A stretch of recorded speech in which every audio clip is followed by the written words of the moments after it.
अस्सलामुअलैकुम everyone, welcome back to chapter wise psychology lectures. आज का टॉपिक है defence mechanisms by Sigmund Freud. Regression, repression, rationalisation and reaction formation. ये कुछ concepts हैं, आपस में जो है ना बहुत मिलते जुलते हैं, तो इस वजह से मैंने सोचा एक अलग वीडियो बना दीजिए ताकि आपकी कन्फ्यूजन क्लियर हो जाए। फर्स्ट पे इन टर्म्स का हम मीनिंग देख लेते हैं। First one is regression. Regression का मतलब है रिटर्न हो जाना, डिक्लाइन हो जाना to a less developed state. ऐसे स्टेज पे चले जाना जो अभी पूरी तरह से डेवलप नहीं हुई होती। Second one is repression. Repression में हम ट्रू फीलिंग्स जो होती है ना उनको शो करने से रोकते हैं, खुद को कंट्रोल कर लेते हैं, स्टॉप करते हैं। Third one is rationalisation. Rationalisation में हम रियलिटी को डिस्टॉर्ट करते हैं अपनी जस्टिफिकेशन देकर, ताकि हम अपनी सेल्फ इस्टीम को प्रोटेक्ट कर सकें। ठीक है, तो डिफेंस मैकेनिज़म्स का बेसिकली मकसद ये होता है कि इंसान खुद को डिफेंस करता है डिफरेंट सिचुएशन में जो उसके लिए एंजाइटी कॉज कर रही होती हैं।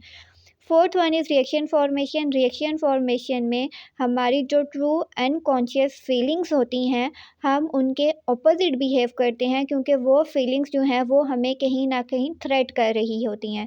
तो उस थ्रेट से निकलने के लिए हम उसके ऑपोजिट बिहेव करते हैं। टर्म्स का मीनिंग देख लिया, अब हम इसको एग्जाम्पल के साथ पढ़ते हैं ताकि मज़ीद हमारा कॉन्सेप्ट जो है वो क्लियर हो जाए। फर्स्ट वन रिग्रेशन था, जिसमें हमने कहा था कि हम लेस डेवलप्ड स्टेट में चले जाते हैं। अब इसकी एग्जांपल क्या है? Regression is seeing in young children when a new baby arrives. जब न्यू बेबी आता है तो फर्स्ट बेबी जो होता है ना, वहाँ पे उसके अंदर रिग्रेशन वाली फीलिंग्स आ जाती हैं। वो ऐसे बिहेव करने लग जाता है अटेंशन सीक करने के लिए, जैसे वो भी अभी बहुत छोटा बेबी है और उसको भी अटेंशन चाहिए। नेक्स्ट इज़ रिप्रेस कर देना, अपनी फीलिंग्स को कंट्रोल कर देना, स्टॉप कर देना। An adult suffers a nasty spider bite as a child and develops an instance phobia of spiders later in life without any recollection of the experience as a child. एक adult जब child था उस वक़्त उसको spider ने bite किया था, तो वहीं से उसके माइंड में ये चीज़ बैठ गई थी, फ़ोबिया आ गया था स्पाइडर से, ठीक है? तो लेटर ऑन लाइफ़ में भी ना वो स्पाइडर से डरना शुरू कर देगा और उसको समझ ही नहीं आती, उसके अनकॉन्शियस में होता है, क्योंकि कि ये जो स्पाइडर से उसका डर है वो ओरिजिनली ऑरिजिनेट कहाँ से हुआ था या स्टार्ट कहाँ से हुआ था।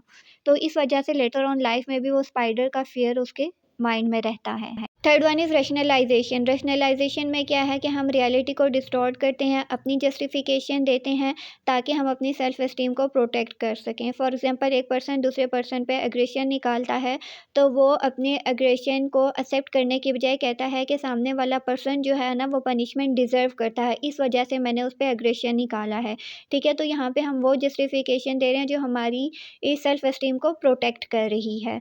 Last one is reaction formation. Reaction formation में हमारी जो ट्रू अनकॉन्शियस फीलिंग्स होती हैं, हम उनके ऑपोजिट बिहेव करते हैं, क्योंकि ट्रू फीलिंग्स जो होती हैं वो कहीं न कहीं हमें थ्रेट कर रही होती हैं।